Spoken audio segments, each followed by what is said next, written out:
प्रश्नावली 13.1 का question number 8 देखिए। किसी कक्षा अध्यापिका ने पूरे सत्र के लिए अपनी कक्षा के 40 विद्यार्थियों की अनुपस्थिति निम्नलिखित रूप में रिकॉर्ड की। एक विद्यार्थी जितने दिन अनुपस्थित रहा उसका माध्य हमें ज्ञात करना है। पहली दे रखी है दिनों की संख्या, दूसरी दे रखी है हमें विद्यार्थियों की संख्या। तो चलिए इसकी सारणी बनाते हैं। पहले दे रखी है हमें दिनों की संख्या, दिनों की संख्या। उसके बाद दे रखा है हमें विद्यार्थियों की संख्या,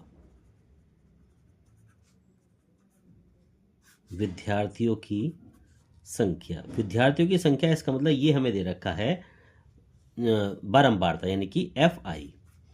उसके बाद हम निकालते हैं इसकी वर्ग अंतराल, वर्ग चिन्ह निकाल लीजिए। वर्ग अंतराल लिखिए यहाँ पर, वर्ग अंतराल जिसको हम लिखते हैं XI से, यानी कि इसका हमें मध्यमान जो निकालते हैं वर्ग अंतराल, यहाँ पर वर्ग अंतराल आता है। इसके बाद हम सीधा फॉर्मूला लगा देंगे इन दोनों का, FI और XI की मल्टीप्लाई करने के बाद जो संख्या आती है। तो यहाँ लिखेंगे FI XI। मान रखिए जो भी इसके मान होंगे। चलिए मान रखते हैं। सबसे पहले हमें दे रखा है दिनों की संख्या। दिनों की संख्या दे रखी है 0 से 6, 0 से 6, और इसकी संख्या दे रखी है हमें 11। उसके बाद दे रखी है 6 से 10, इसकी दे रखी है यहाँ पर 10, फिर 10 से 14, यहाँ दे रखा है 7, 14 से 20, यहाँ दे रखा है हमें 4, 20 से 28, इसका दे रखा है हमारे यहाँ पर 4। उसके बाद 28 से 38, 28 से 38, यहाँ दे रखी है हमें 3, और 38 से 40, यहाँ दे रखा है हमारा 1। अब वर्ग अंतराल, वर्ग अंतराल निकालने के लिए मैंने आपको बताया था दोनों संख्याओं को जोड़िए, 2 से भाग कर दीजिए। तो 0 और 6 को जोड़ेंगे 6, और 6/2 यहाँ पर आ जाता है हमारा 3। 6 और 10, 10 और 6 16, और 16 को जब हम 2 से भाग करेंगे तो ये आ जाता है हमारा 8। इस तरह से 10 और 14 को जोड़ी 24, 24/2 यहाँ आ जाता है हमारा 12। 14 और 20 को जोड़ी 34, 34/2 यहाँ आ जाता है हमारा 17। इस तरह से हम सबके निकालेंगे।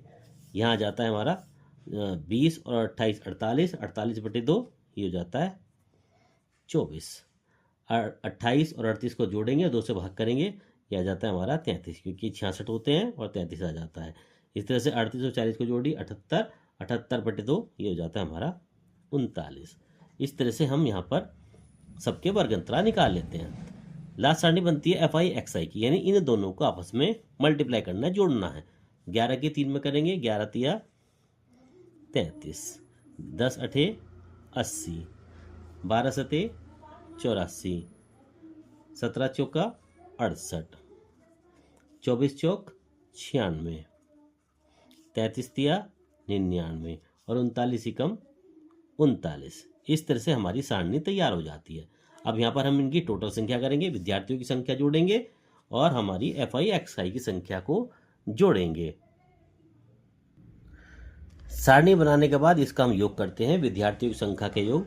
सबसे पहले यहाँ लिखेंगे सिग्मा FI, सिग्मा FI। देखिए इसका मान कितना होगा, 11 और 10 21, 21 और 7 28, 4 32, 4 36, 36 और 3 39, और 1 40। सिग्मा FI का मान आ जाता है हमारा 40। इसी तरह से sigma FI XI, sigma FI XI का मान 3 और 4 7, 7 और 8 15, 6 21, 9 30, और 9 39 का 9 हाथ से लगता है 3, 3 और 3 6, और 8 14, 14 और 8 22, और 6 28, और 9 37, 37 और 46, और 3 49।